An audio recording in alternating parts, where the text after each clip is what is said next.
seorang lelaki itu menjadi Yahudi ataupun Nasrani, abawahu, karena kedua orang tuanya. Simpul-simpul keluarga ini yang hari ini mulai renggang. Peran ayah ya hanya mungkin untuk kebutuhan lahiriah saja, sibuk mencari nafkah. Ibu juga seperti itu, dengan alasan mungkin wanita karir atau yang penting anak sudah makan. Pacar itu tidak memiliki legalitas hukum baik di mata negara maupun di mata agama, apalagi kepada kedua orang tua. Dan berkaca kepada Ali bin Abi Thalib mengatakan bahwa anak itu sampai umur artinya dari 7 sampai 12 tahun dia tawanan. Sadarilah bahwa ini perasaan sesaat yang kita katakan jatuh cinta, kita tertarik sama dia, itu adalah perasaan sesaat saja, seperti anak kecil yang merengek-rengek minta dibelikan mainan. Justru Islam memelihara kesucian dan kebersihan dari wanita itu sendiri.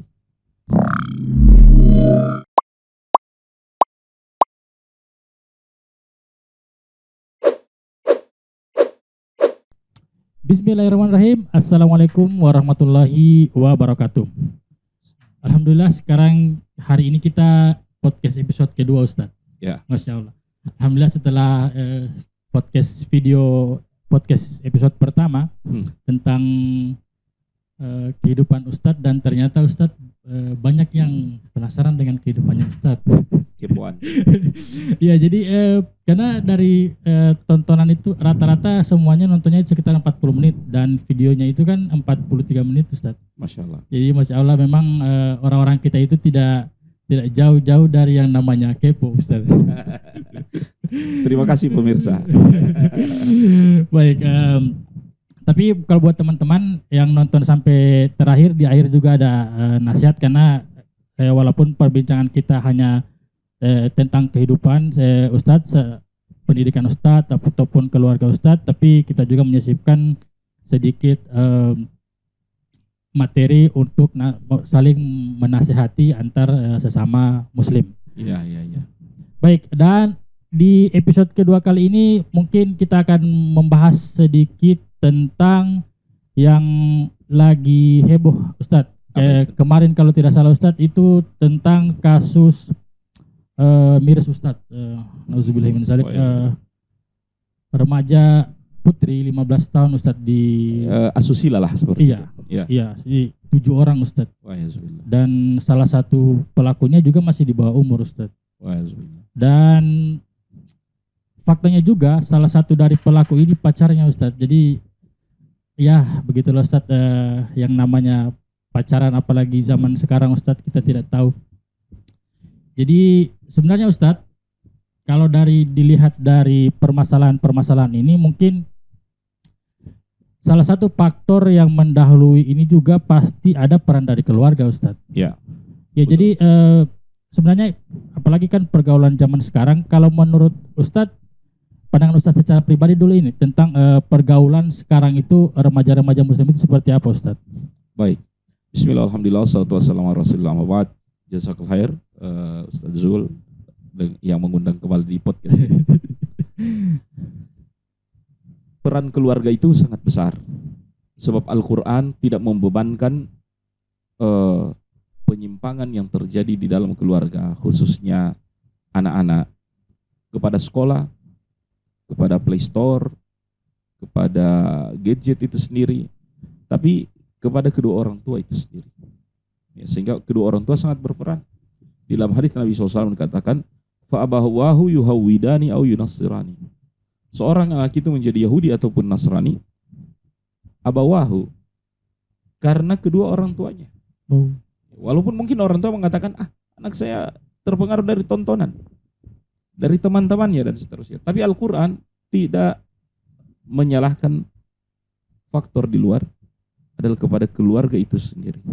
Sebab hakikatnya anak itu seperti kertas putih, bagaimana kita mau menulisnya, bagaimana kita menggambarnya, ya, cerminan dari keluarga dan pendidikan di dalamnya. Makanya Al-Quran mengatakan kepada keluarga, ku anfusakum wa ahlikum. Jagalah dirimu dan jagalah keluargamu. Simpul-simpul keluarga ini yang hari ini mulai renggang. Peran ayah ya hanya mungkin untuk kebutuhan lahiriah saja, ya, sibuk mencari nafkah. Ibu juga seperti itu, ya, dengan alasan mungkin wanita karir atau ya yang penting anak sudah makan dan minum. Tidak peduli anak ini sudah sholat belum, mengaji dengan teman-temannya, siapa teman-temannya dan seterusnya.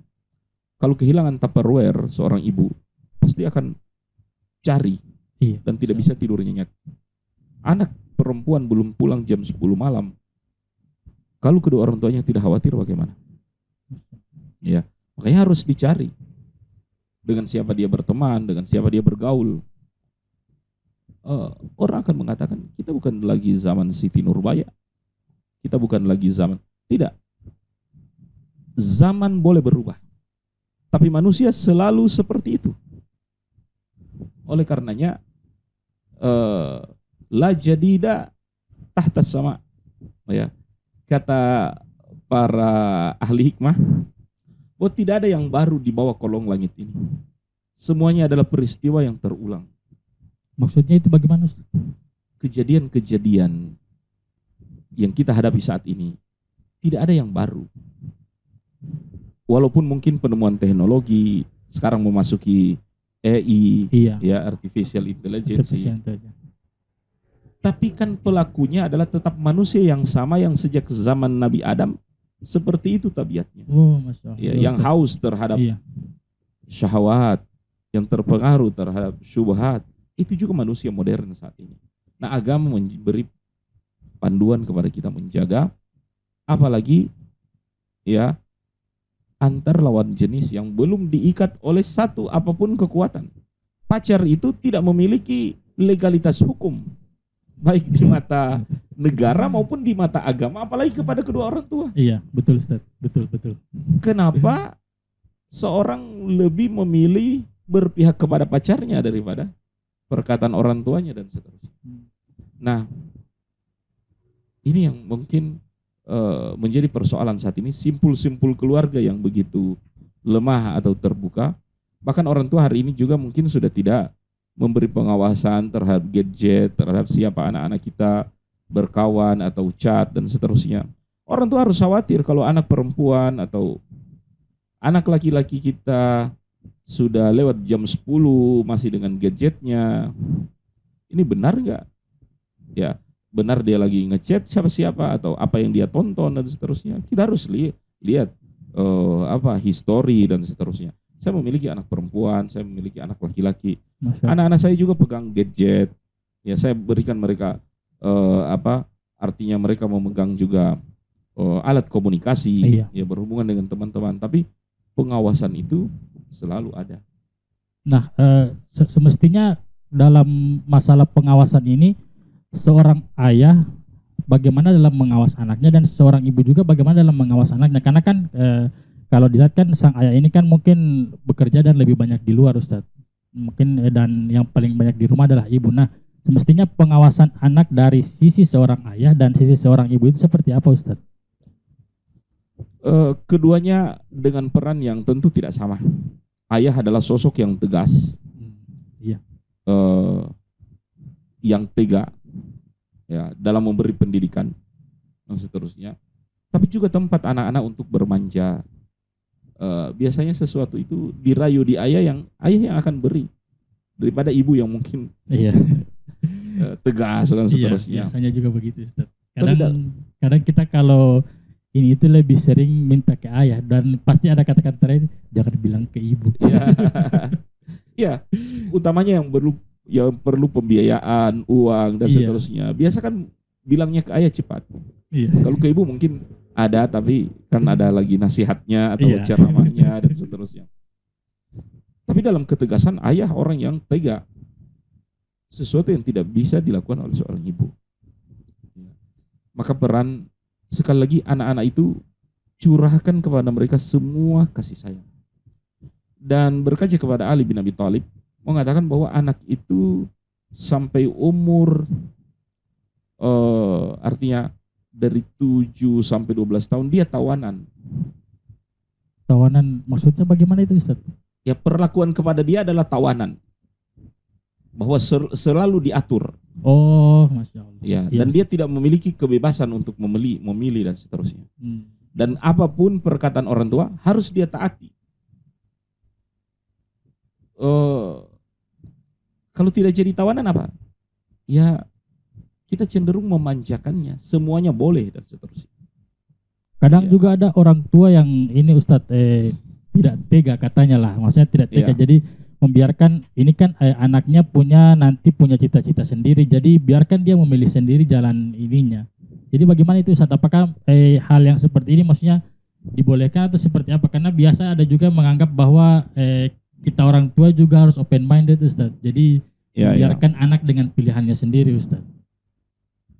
Ya, jadi maksud saya tadi, apa yang dikatakan oleh Ali bin Abi Thalib di antara mendidik anak tersebut, ya, bahwa dari umur 7 sampai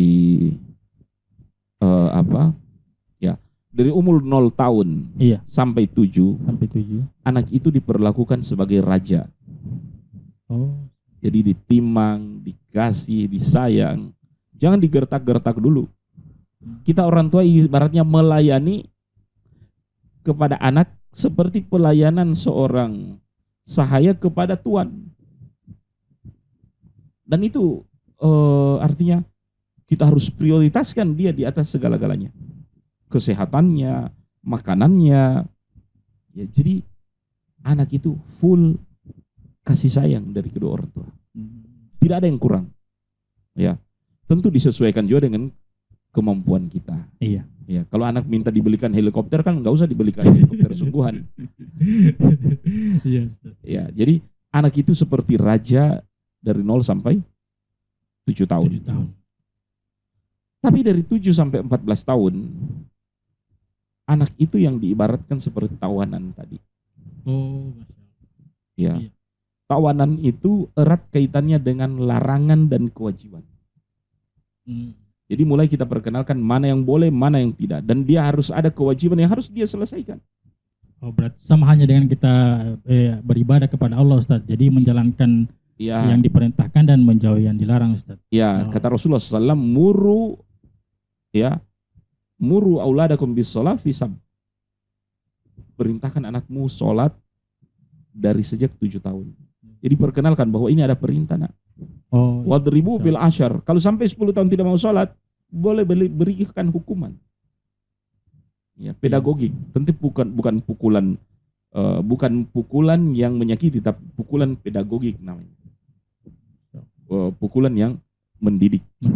Ya. Dan ini sampai dia 14 tahun. Dia tahu mana kewajibannya, mana. Ya. Untuk menjadi apa anak tersebut, ini adalah bagian dari cita-cita yang berkenan dengan dia. Tentunya di usia 7 sampai 14 tahun ini kan dia sekolah. Iya. Ada PR-nya. Kita orang tua harus bantu anak. Selesaikan PR-nya, bantu guru yang menyuruh dia untuk bikin PR, kita juga di rumah ya harus beri dia penghargaan ketika dia berhasil dan seterusnya. Jadi dia tawanan anak itu. Tahu mana hak dan kewajiban, ya, dan ada risiko kalau dia misalnya ada hal-hal yang tidak boleh dan seterusnya. Nah, 14 tahun sampai 21 itu kan anak mulai remaja. Jadi tidak bagus lagi kalau orang tua mendisiplinkannya, marah dan seterusnya. Tidak. Umur 14 sampai 21 itu anak itu teman. Masya Allah. Ya, jadi dia bukan lagi diperlakukan seperti anak kecil dulu. Iya. Tidak lagi kadang-kala orang tua kan tegas dan ya marah-marah enggak. Itu sekarang dia teman, sahabat kita. Karena mungkin di umur segitu juga mungkin emosi remaja lah, maksudnya emosinya kan pasti berbeda Ustaz. Iya, dan saya melihat terakhir bahwa ilmuwan itu menemukan ternyata sensitivitas pendengaran anak di usia 12 sampai sekian, artinya mulai memasuki remaja, dalam hal membedakan bunyi, dia itu lebih tertarik dengan bunyi-bunyian yang asing, yang tidak biasa dia dengar. Sehingga ketika bunyi yang biasa dia dengar, itu dia akan terkesan dia cuekin aja dulu. Jadi memang ada penghambatnya. Bunyi yang biasa dia dengar, itu cenderung dia cuekin. Yang baru-baru itu yang menarik dia untuk eksplorasi dan seterusnya. Nah, di sini kadang-kala saya juga mengalami seperti itu, punya anak yang mulai remaja. Kita orang tua itu tidak seperti waktu dia masih umur 7, 12. Kalau dipanggil anak langsung, ya Abi, ya Umi, langsung datang. Ini kadang nanti 3 kali panggil baru dia datang. Iya, Ustaz. Itu kita orang tua tidak boleh protes. Kenapa lambat dan seterusnya. Ya, kayaknya dipanggil, ya datang, tapi belum langsung seperti itu. Itu pengenalan bunyi-bunyi. Nah, makanya di sini orang tua jangan marah-marah, jangan artinya seperti mendidik tawanan, melihat anak tersebut tawanan, tapi lihat sebagai teman. Teman itu kan gimana? Kalau dia tidak seperti yang kita inginkan, ya teman kan nggak dimarah. Iya. Ya paling cukup disindir aja, atau kita sindir juga kan bisa tertawa atau apa. Wah, ini lama sekali saya menunggu ini. Kalau zaman sekarang Ustaz biasa baku taman, baku sindir di status itu Ustaz. Iya. Jadi seperti itu dengan anak-anak. Sehingga dalam setiap tahapannya, ya mereka betul-betul terpuaskan. Ada orang mengatakan ini tidak terpuaskan di masa kecilnya dan seterusnya. Dari keluarga yang meraup kasih sayang yang penuh,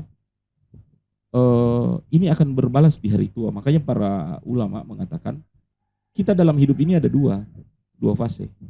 Kalau kita memberikan kepada anak apa yang harus mereka terima di masa kecilnya, maka kita orang tua akan menerima apa yang harus diterima orang tua di masa tuanya. Karena dua marhala itu yang kita ini kan kehidupan saling terkait itu. Iya. Di waktu kita anak-anak, kita berusaha untuk artinya berusaha memenuhi dan berbakti kepada kedua orang tua. Artinya sampai orang tua masih hidup, sampai mereka pergi, kita menjadi anak yang baik kepada mereka. Agama artinya menyuruh kita seperti itu, berbuat baik kepada kedua orang tua, wabil walidaini ihsana, kepada kedua orang tua berbuat baik. Berbuat baik kepada kedua orang tua akan dibalas oleh anak-anak juga, insya Allah berbuat baik kepada kita. Iya. Tapi anak-anak yang berbuat baik kepada kita ini bukan instan. Itu anak-anak yang kita didik, memang kita berikan pendidikan, kita berikan kasih sayang di masa muda mereka. Jadi ibaratnya siapa yang menanam, dia memetik. Dia memetik, begitu Ustaz. Ya, ketika anak-anak yang penuh dengan kasih sayang kita, itu otomatis ketika kita tua, mereka juga akan balik kepada kita. Iya. Sebab orang tua yang mendidik dengan kasih sayang, dengan ketegasan, waktu mereka kecil anak-anak itu segan melihat kita. Dan ketika mereka dewasa, segannya itu ada, tapi berbeda. Segan dulu takut, karena tenaga orang tuanya lebih kuat.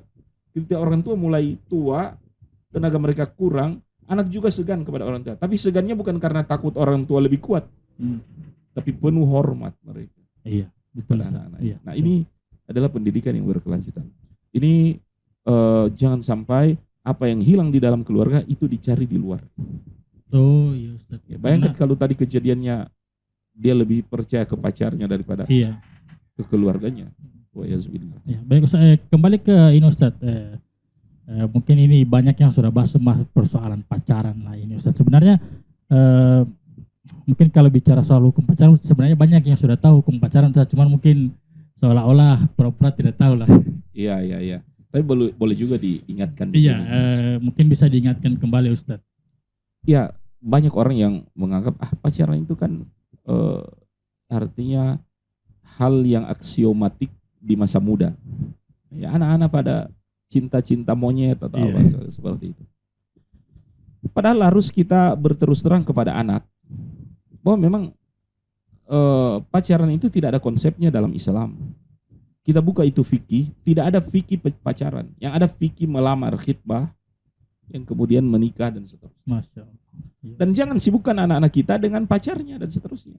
Kita ingin anak-anak kita sibuk dengan artinya membangun masa depannya dengan belajar dan seterusnya. Dan tahukah kita pacaran itu adalah berawal, artinya dia bukan syariat Islam, tapi dia adalah aturan hidup di luar ya, di luar pagar Islam. Sebab di luar pagar Islam itu ada dogma yang mengharamkan dua orang yang menjalin cinta itu untuk bercerai. Apa yang disatukan Tuhan, cuma Tuhan yang boleh memisahkannya. Apa yang disatukan Tuhan? Pernikahan. Cuma Tuhan yang boleh melepaskannya. Artinya kematian. Sehingga mereka sangat takut kalau bercerai itu terjadi dalam kehidupan rumah tangga. Makanya mereka mengatakan cerai dosa besar. Daripada terjerumus ke dosa besar, penjajakan aja dulu.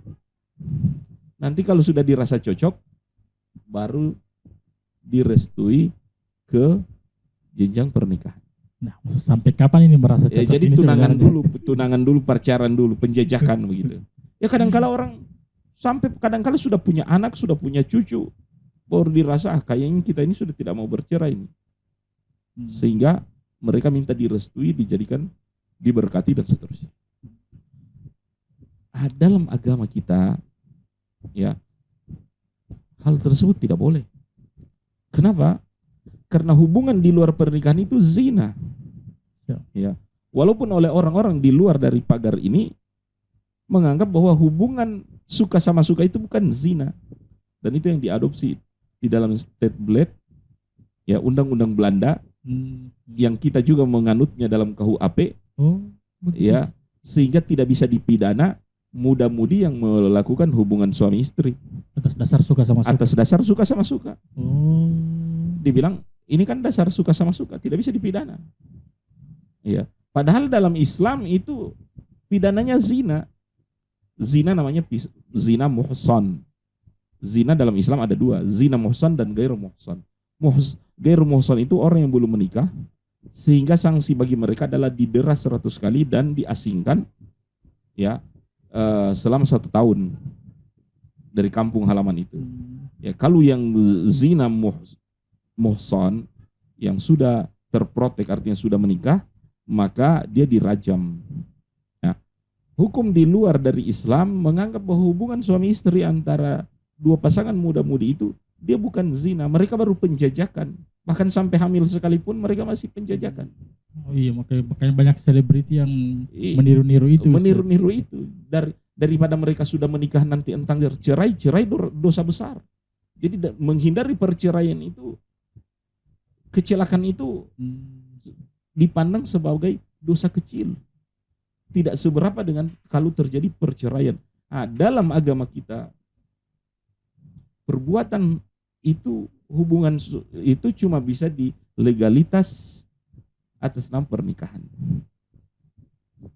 Dan pernikahan, ya, artinya itu kan berusaha untuk harus sekufu, sama, semenda. Iya. Tidak terjadi perceraian. Kalaupun terjadi perceraian adalah abghadul halal. Hal yang dimurkai oleh Allah, tapi dia halalkan. Jadi perbuatan yang dimurkai Tuhan, tapi dia halal. Jadi bukan sebuah perbuatan yang haram. Bercerai seperti itu.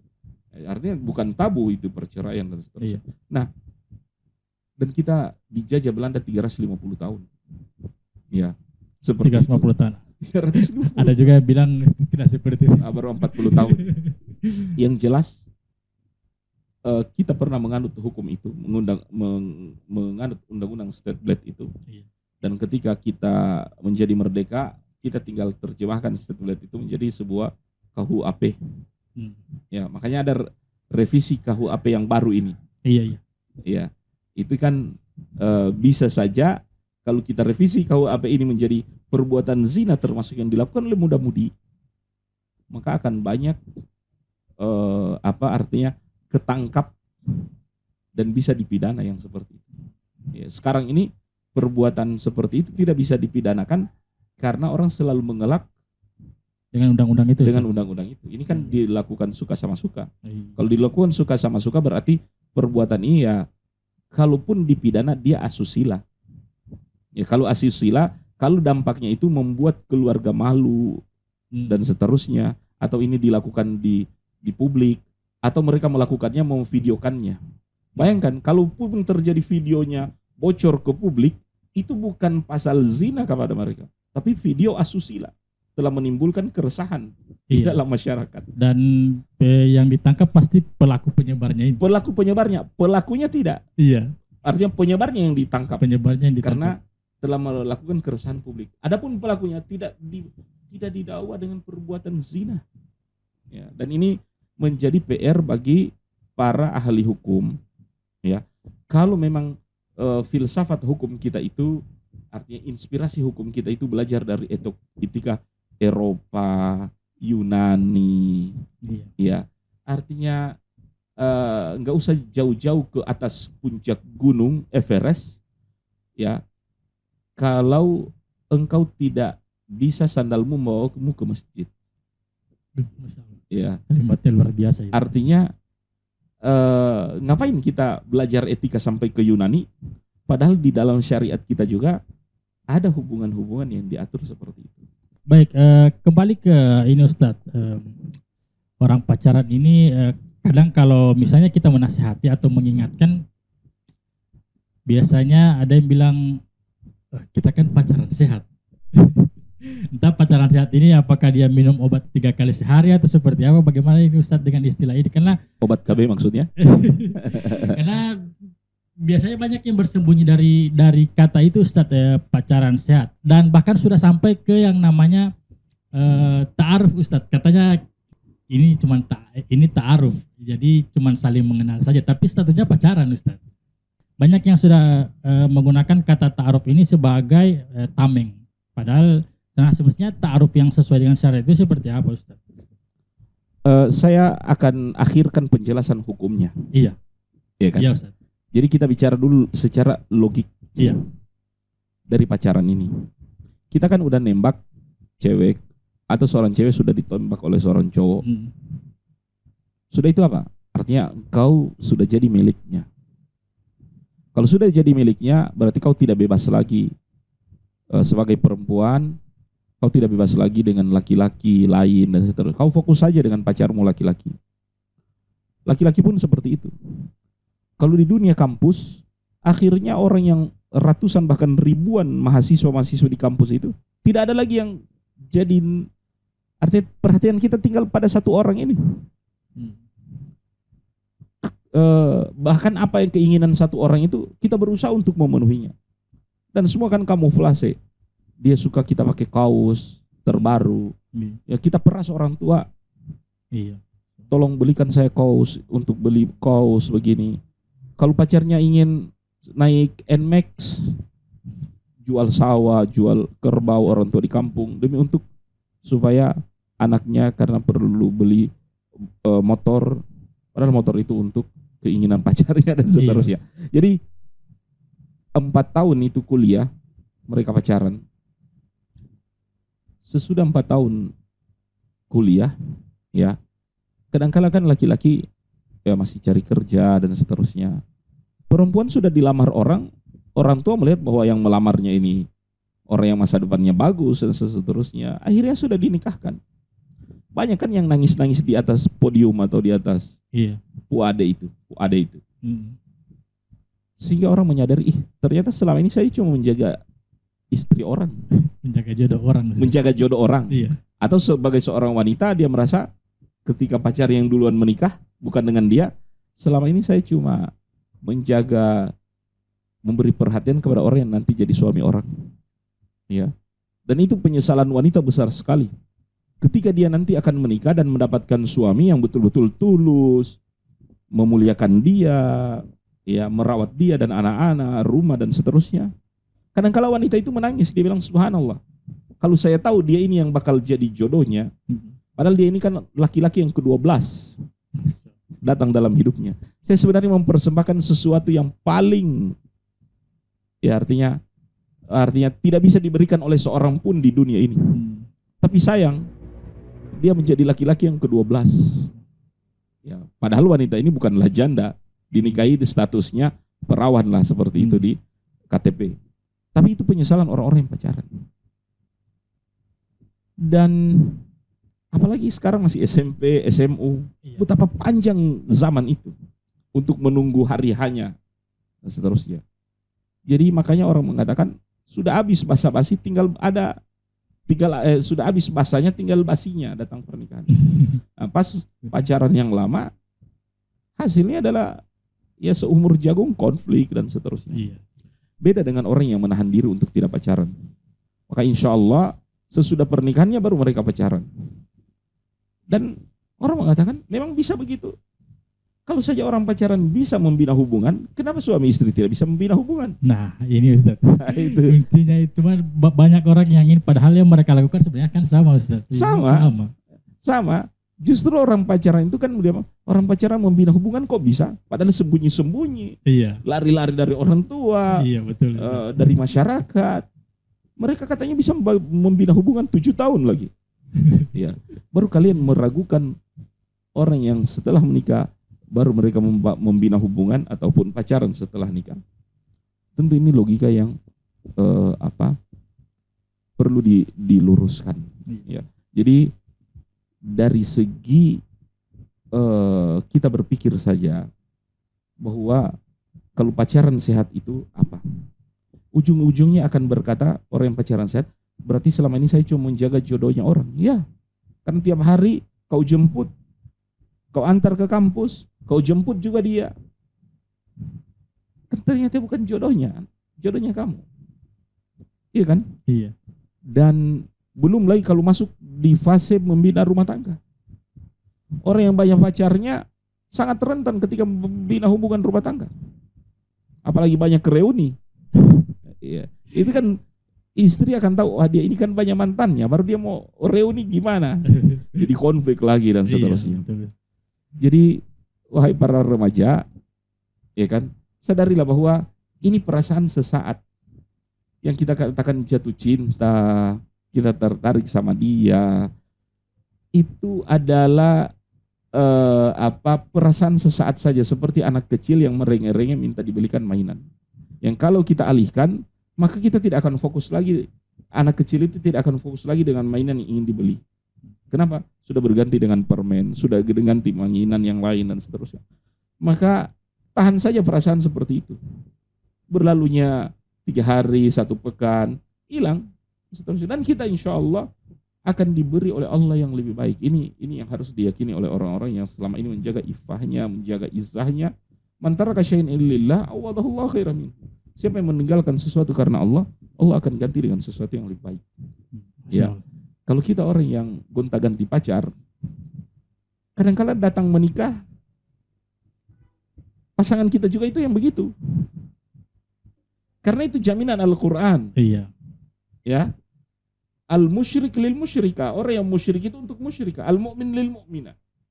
Makanya ada seorang mengatakan pada Ustadz, tolong carikan saya wanita memelihara hijabnya, sholat 5 waktunya, soleha dan seterusnya. Pokoknya segala muasafat yang baik. Ustaz yang bertanya, ente udah begitu belum? Karena engkau dalam hidup ingin menikahi wanita seperti Aisyah. Apakah engkau sudah seperti Rasulullah belum? Jadi pelihara kesolehan-kesolehan kita. Insya Allah kita akan orang bilang muka jodoh. Ya. Karena mirip. Iya.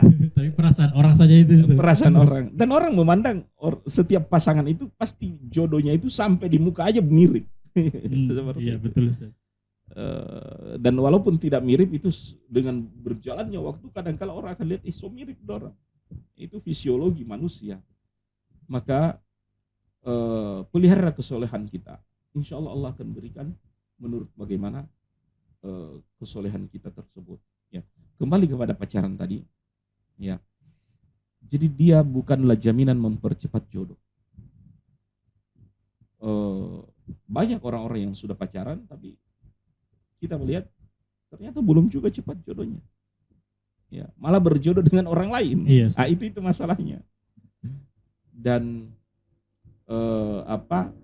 ini yang harus dipahami. Ya, akibat dari pacaran itu hamil di luar nikah, ya wayazubillah, itu banyak terjadi. Pemerkosaan seperti tadi yang dialami dan seterusnya. Sebab tidak semua orang datang itu tulus. Ya, kita harus waspada. Banyak juga itu serigala berbulu ayam atau berbulu domba. Iya. Ya, kita kan sudah disuguhi kisah-kisah tentang siapa Casanova, kan, yang menundukkan begitu banyak wanita Eropa. Motifnya adalah memacari itu, dan seterusnya. Dan agama kita tidak memberi panduan laki-laki itu cobain dulu itu wanita. Ya. Baru kemudian kalau tidak cocok tinggalkan. Tidak seperti itu. Kasihan wanita yang ditinggal itu. Ya. Justru Islam memelihara kesucian dan kebersihan dari wanita itu sendiri. Kau punya niat baik terhadap wanita itu, ya, mau menikahinya silakan. Kalau tidak tinggalkan. Ya. Dengan cara apa? Ya, tadi disinggung ta'aruf. Iya, ta'aruf. Ya, artinya kau kenal wanita itu, ya. Kau mau menikahinya? Ya. Segera. Kau mau menikahinya? Ya, kapan? Ntar nanti lulus SMU, nanti lulus kuliah dulu, nanti dapat kerja. Lama banget. Lama banget. Jangan-jangan sudah 7 jodoh yang datang ke dia, ditolak terus menunggu. Iya. Anda setelah ditunggu, Bang Toibnya nggak datang-datang. Ya kan? Dan itu banyak kejadian. Iya. Seperti itu. Sehingga ya merugikan wanita yang menunggu. Ya, seandainya wanita tidak terikat dengan menunggu, ya seperti pungguk merindukan bulan, ya sudah ada laki-laki yang soleh yang datang kepadanya, ya insya Allah akan menjaganya dan seterusnya. Dan wanita ketika seorang melamar dan kalau memang belum cocok bagi dia, dengan percaya diri saja dia mengatakan, maaf saya belum siap, saya tidak cocok dengan dia. Jadi tidak harus dia menyerahkan dirinya, meninggalkan sidik jarinya dan seterusnya. Itu jamaah sekalian hal yang sangat menyedihkan ya dalam kehidupan ini. Jadi Islam datang memelihara iffah. Dari sejarahnya saja kita sudah lihat bagaimana pacaran itu sendiri. Kata Rasulullah SAW, nah ini dalil. La yakhluwar rajulu ya bimra'atin illa thalithu masyaitan. Tidak berduaan laki-laki dengan perempuan kecuali yang ketiganya itu syaitan. Dalam hadis Nabi SAW, lebih baik seorang itu berkubangan dalam kubangan kotoran, ya, di sini sebut kotoran itu babi dan seterusnya. Artinya bayangkan babi itu menjijikkan. Kalau dia di kubangannya lebih menjijikkan lagi. Lebih baik seorang itu berkubangan, ya, yang begitu menjijikkan, dan tangannya ditusuk dengan jarum ataupun duri sekalipun, daripada seorang itu menyentuh orang yang bukan mahramnya. Ya. Dan zina itu awalnya adalah kalam. Zina itu pertamanya adalah pandangan, yang keduanya adalah pegangan, yang ketiganya adalah ya jatuhnya timba ke dalam sumur tersebut, ya, yang kata Allah Subhanahu wa taala, ya, wala taqrabuz zina innahu kana fahisyah. Jangan dekati perbuatan zina, sesungguhnya dia jorok. Mendekati saja jorok, apalagi sudah masuk ke dalam, apalagi perbuatan zinanya. Ya, makanya Ibnu Qayyim al-Jauziyah, zina itu mengatakan meninggalkan 30-an dosa besar. Ya, hitamnya wajah, tertutupnya rezeki, murungnya kehidupan, depresi dan terus banyak perbuatan zina. Ya. Yang paling utama itu adalah rezeki. Rezeki itu sehat, keuangan, ilmu, iman. Gara-gara jatuh ke perbuatan zina, ya, rezeki itu bisa tertutup. Ya. Rezeki ini bukan hanya uang, ya. Iya. Tapi dialah kecerian hidup, termasuk kesehatan, kesehatan, ya, smart, hubungan baik dengan orang. Pokoknya banyak. Namanya rezeki, pintunya itu pernikahan. Makanya kata Abu Bakar Siddiq, ajaban liman la yaltamisu al-ghina fil zawaj.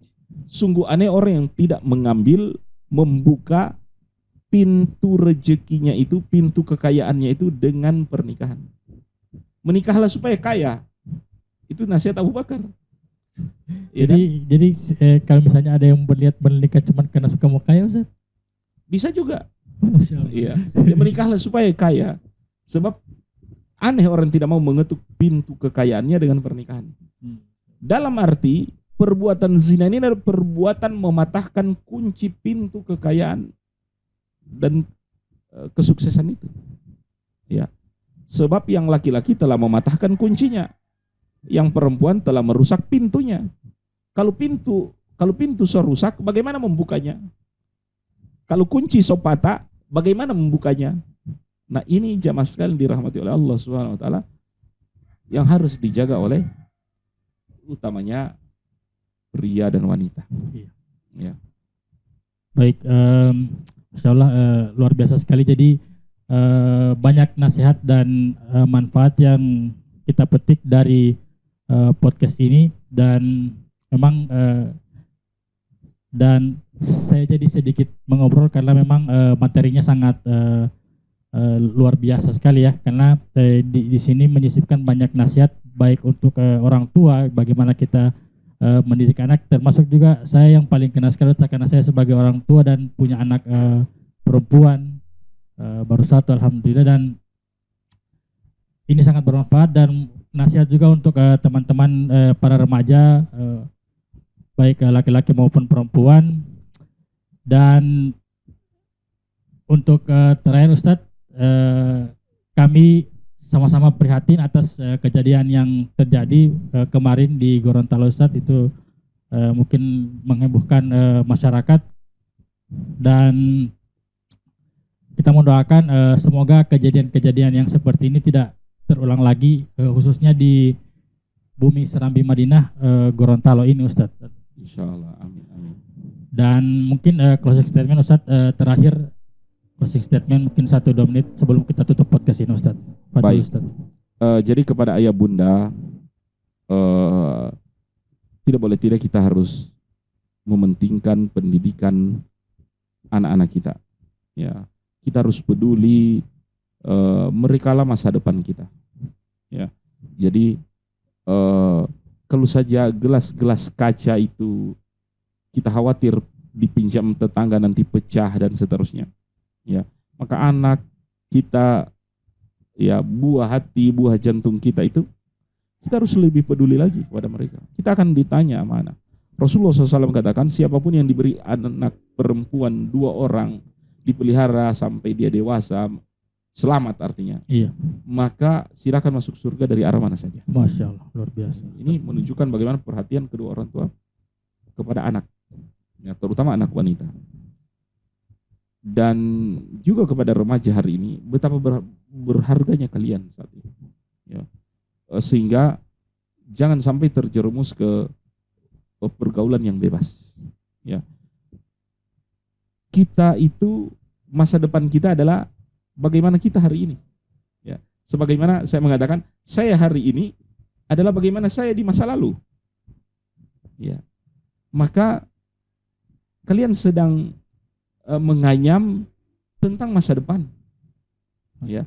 Tentang masa depan artinya tentang juga hubungan dengan sesama teman-teman, ya, di masa yang akan datang.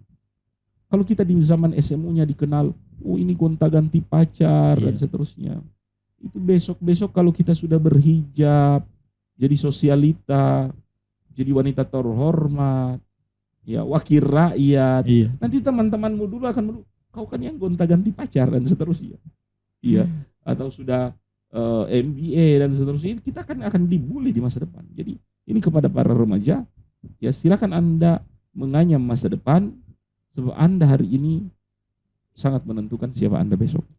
Ya, wallahu taala alam. Masya Allah, luar biasa sekali. Jadi itu nasihat buat orang tua juga, dan untuk teman-teman kita remaja, baik laki-laki maupun perempuan. Dan Masya Allah, semoga tayangan ini bisa bermanfaat untuk pemirsa sekalian, dan insya Allah kita akan ketemu di podcast yang selanjutnya dengan materi yang berbeda lagi. Dan untuk terakhir, kita sama-sama berdoa kafaratul majelis. Subhanakallahumma bihamdik, asyhadu an la ilaha illa anta, astaghfiruka wa atubu ilaik. Wassalamualaikum warahmatullahi wabarakatuh. Waalaikumsalam warahmatullahi wabarakatuh.